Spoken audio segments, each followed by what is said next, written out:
Okay, so today we're going to go over the three different phases of a lift: the concentric, the eccentric, and isometric. When discussing the concentric phase, I want you to think about the contraction of that movement, right? The actual push or pull of that weight. The eccentric phase is going to be the actual release of that weight. And finally, the isometric phase of that lift is going to be the static hold of that contraction.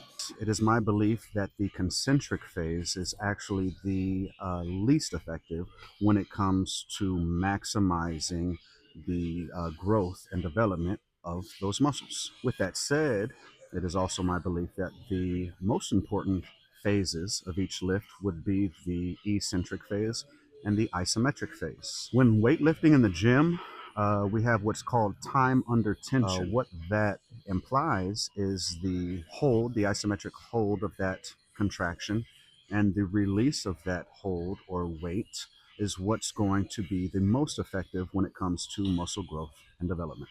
Understanding these three phases and our relationship to each will give us the ability to maximize each session, maximize the growth and the development of each muscle group. The concentric portion of this movement is where we are allowed to be explosive. Fast, rapid, and explosive movements during the concentric phase is ideal.